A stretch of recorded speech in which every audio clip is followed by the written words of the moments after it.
Hello! Welcome to పిన్నితో చెప్పుకోండి. ఈరోజు మనం ఒక స్కూల్ బాయ్ తన స్కూల్‌లో ఎలాంటి హరాస్మెంట్‌కి గురయ్యాడో చూద్దాం. రవి అనే అబ్బాయి ఒక చిన్న పట్టణానికి చెందిన 13 ఏళ్ల వయస్సు గల పిల్లావాడు. చూపులకు అతి నిశ్శబ్దంగా ఉండే రవి, తరచూ కిటికీ వైపు బయటికి చూసుకుంటూ, యంత్రాలు, ఆకాశం గురించిన ఆలోచనలతో తడిసిపోతూ ఉండేవాడు. కానీ అతని నోటుబుక్స్ ఖాళీగా ఉండేవి. పరీక్ష మార్కులు తక్కువగా వచ్చేవి. గురువులు అతని కలల్ని కాకుండా, కేవలం తక్కువ మార్కులనే చూశారు. యూస్‌లెస్, ఒక గురువు బిగ్గరగా అన్నారు. Why can't you be like your brother? అని ఇంకొకరు చెప్పగా, క్లాస్ అంతా నవ్వింది. బ్యాడ్ ఇన్‌ఫ్లూయెన్స్ అని చెబుతూ అతన్ని తరగతి చివరి బెంచ్‌లో కూర్చోబెట్టారు. ఒకరోజు, రవి ఒక పరీక్షలో ఫెయిల్ అయినందుకు కోపంగా ఉన్న గురువు అతని నోటుబుక్‌ను చెరగొట్టి, తల వెనక భాగంలో తిడుతూ కొట్టాడు. తరగతిలో నిశ్శబ్దం అలుముకుంది. తరువాత, పాఠశాల వార్షిక సైన్స్ ఫెయిర్ సందర్భంగా రవికి అవకాశం కూడా ఇవ్వలేదు. He doesn't deserve the chance అని సైన్స్ గురువు ఇతరులకు చెప్పారు. అక్కడి నుంచి అన్నీ మారిపోయాయి. మరొక పరీక్ష ఫెయిలయ్యాక, ఆగ్రహంతో ఓ గురువు రవిని బాగా కొట్టాడు. రవి అక్కడికక్కడే కూలిపోయాడు. విద్యార్థులు చుట్టూ చేరారు. ఎవరో ఒకరు అంబులెన్స్‌కు ఫోన్ చేశారు. ఆసుపత్రికి తరలించినప్పుడు అతనికి గాయాలు, స్పృహ లేనట్టు ఉన్నట్లు తేలింది. రవి 3 రోజులు ఆసుపత్రిలో చికిత్స పొందాడు.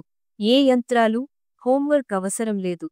కేవలం నిశ్శబ్దం, హార్ట్ మానిటర్ శబ్దం మాత్రమే.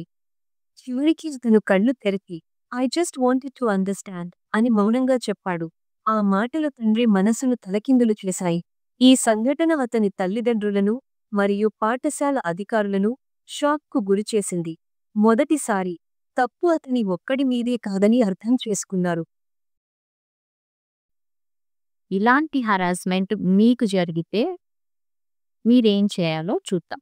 ఫస్ట్ మీరు మీ పేరెంట్స్‌కి ఇన్ఫార్మ్ చేయండి. వాళ్ళు ప్రిన్సిపల్ ఎవరైతే మేడమో, సార్ వాళ్ళ దగ్గరికెళ్ళి మాట్లాడి return complaint, compulsory return complaint ఏ టీచర్ ఏం చేశారని డీటెయిల్‌గా రాస్తూ కంప్లెయింట్ అయితే ప్రిన్సిపల్ గారికి ఇవ్వండి. Return complaint important. ఎందుకంటే రేపు ఫ్యూచర్‌లో మనకది ఒక ప్రూఫ్ లాగా వాడుకోవచ్చు. సో, రిటర్న్ కంప్లెయింట్ కంపల్సరీ ఇవ్వండి. తర్వాత మీ ప్రాబ్లమ్ అక్కడ కూడా సాల్వ్ అవ్వలేదు స్కూల్ లెవెల్‌లో అనుకుంటే, నెక్స్ట్ చైల్డ్ ప్రొటెక్షన్ కమిటీ ఉంటది. వాళ్ళకి ఇన్ఫార్మ్ చేయండి. నెక్స్ట్ లెవెల్ అంటే ఇంకా డిస్ట్రిక్ట్ ఎడ్యుకేషన్ ఆఫీస్‌కి వెళ్లి కలిసి అక్కడ కూడా కంప్లెయింట్ రైజ్ చేయండి. అయినా ప్రాబ్లమ్ సాల్వ్ అవ్వట్లేదు అనుకుంటే, next national commission for protection of child rights అని ఉంటది. ఎన్‌సీపీసీఆర్ వాళ్ళకి కంప్లెయింట్ చేయండి. వాళ్ళకి వెబ్‌సైట్ కూడా ఉంది. అలాగే మీరు మీ చిన్నప్పుడు ఇలాంటివేమన్నా ఫేస్ చేశారా? కమెంట్ సెక్షన్‌లో కమెంట్ చేయండి. అలానే మీ ఇష్యూస్‌ని నాకు మెయిల్ చేయండి. పిన్నితో చెప్పుకోండి @gmail.comకి. Thank you.